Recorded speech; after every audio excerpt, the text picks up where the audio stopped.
السلام علیکم ورحمۃ اللہ وبرکاتہ۔ میرے بھائی عبداللہ ابن سبا کون تھا؟ حضرت عثمان غنی رضی اللہ عنہ کو خلیفہ بننے چند برس گزرے تھے کہ یمن کے صدر مقام صنعاء کے ایک کالے بجن یہودی نے اسلام قبول کرنے کا اعلان کیا اور عبداللہ ابن سبا کے نام سے اس کی پہچان ہوئی۔ اسلام قبول کرنے کا اعلان کرنے کے بعد ابن سبا نے کسی صحابی کی خدمت میں وقت نہیں گزارا۔ اس نے یمن سے اپنی مہم کا آغاز کیا اور چند برسوں میں حجاز، کوفہ، بصرہ اور شام تک کے سفر کر ڈالے۔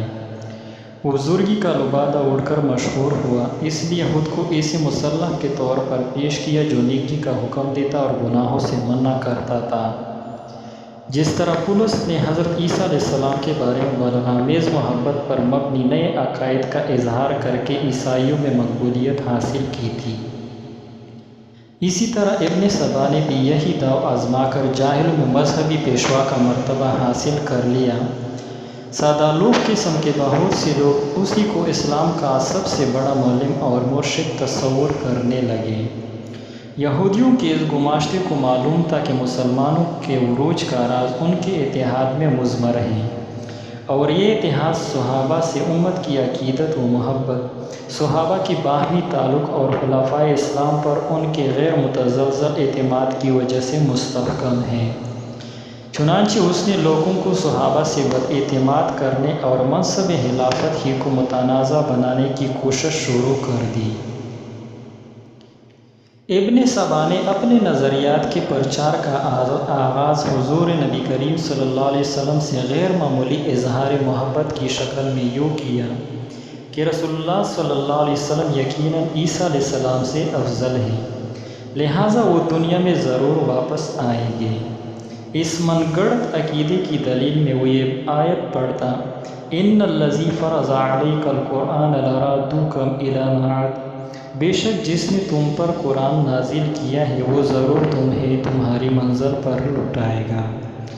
یہ آیت جو حضور صلی اللہ علیہ وسلم کی مکہ سے ہجرت کے وقت نازل ہوئی تھی، یہ بتا رہی تھی کہ اللہ آپ صلی اللہ علیہ وسلم کو اس شہر میں عزت کے ساتھ واپس لے آئے گا، مگر تفسیر سے ناواقف لوگ آیت کا وہی مطلب مان لیتے جو ابن سبا انہیں بتاتا۔ ابن سبا اگلا سبق یہ پڑھاتا: ہر نبی کا ایک وصی یعنی جانشین ہوتا ہے، اور حضور صلی اللہ علیہ وسلم کے وصی حضرت علی رضی اللہ عنہ ہے۔ حضور صلی اللہ علیہ وسلم خاتم الانبیاء ہے اور علی رضی اللہ عنہ خاتم الاوصیاء۔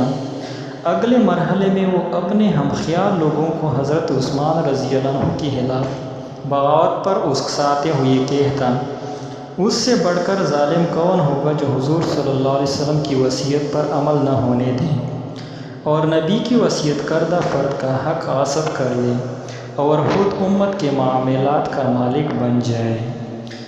جب یہ ناسمجھ لوگ حضرت عثمان رضی اللہ عنہ کو خلافت کا غاصب ماننے لگتے تو انہیں بھڑکاتے ہوئے کہتا: نبی کے وصی کی موجودگی میں عثمان نے خلافت پر ناحق قبضہ کیا ہوا ہے، اب اس تحریک کو لے کر اٹھو اور حرکت میں آ جاؤ۔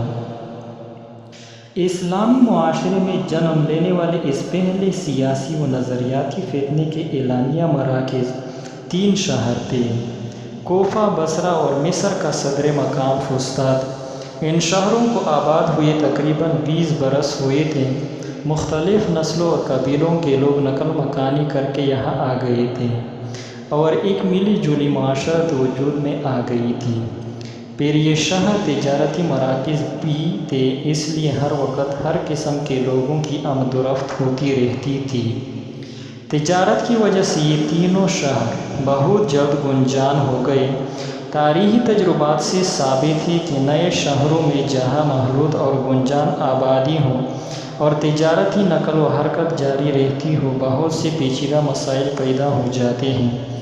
وہاں جرائم پیشہ افراد یا کسی تحریک کے کارکنوں کا آ کر بصیرہ کرنا اور اپنی سرگرمیاں انجام دینا آسان ہوتا ہے۔ کوفہ، بصرہ اور فسطاط ایسے ہی نئے شہر تھے جہاں شرپسندوں کو قدم جمانے کا موقع مل گیا۔ کوفہ اور بصرہ کے متعلق یہ بات ذہن میں رہے کہ حضرت عمر فاروق رضی اللہ عنہ کے ایام ہی میں جبکہ یہ شہر ابتدائی نشوونما کے دور سے گزر رہے تھے، یہاں کے لوگوں میں امراء کی اطاعت سے انحراف کا مرض پیدا ہو چکا تھا۔ حضرت عمر رضی اللہ عنہ نے اس بات کو بام کر بصرہ میں حضرت ابو موسیٰ اشعری رضی اللہ عنہ کا تقرر کرتے ہوئے کہا تھا، میں آپ کو اسی جگہ کا ذمہ دار بنا کر بھیج رہا ہوں جہاں شیطان انڈے دے چکا اور چوزے بھی نکل آئے ہیں۔ بصرہ کی طرح کوفہ میں بھی یہی کیفیت تھی، جس کی آبادی 1 لاکھ تک پہنچ چکی تھی۔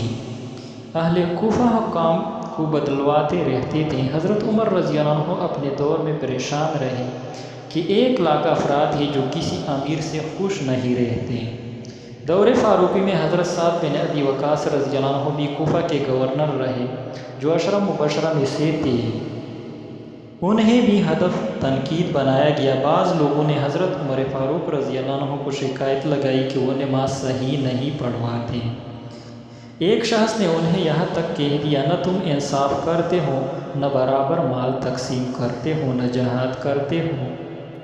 حضرت عمر رضی اللہ عنہ سعد رضی اللہ عنہ کی جگہ نرم مزاج عمار بن یاسر رضی اللہ عنہ کو تعینات کیا، تو اہل کوفہ نے سیاسی سمجھ بوجھ میں کمزور قرار دے کر انہیں بھی ہٹوا دیا۔ حضرت عمر رضی اللہ عنہ مضطرب ہو کر فرمائے، ان لوگوں پر مضبوط حاکم مقرر کرتا ہوں تو یہ اس کی برائی کرتے ہیں، نرم آدمی کو متعین کرتا ہوں تو یہ اس کی تحقیر کرتے ہیں۔ باہر کے فی حقائق بتاتے ہیں کہ سرکش اور مرکز گزیر عناصر کی تحریک نے گزشتہ خلفاء کے دور ہی میں زیر زمین کام کرنا شروع کر دیا تھا، اور کوفہ و بصرہ جیسے شہروں میں اس کے اثرات اسی وقت سے دکھائی دینے لگے تھے۔ یعنی کوفہ، بصرہ اور فسطاط میں اس طرح کے غیر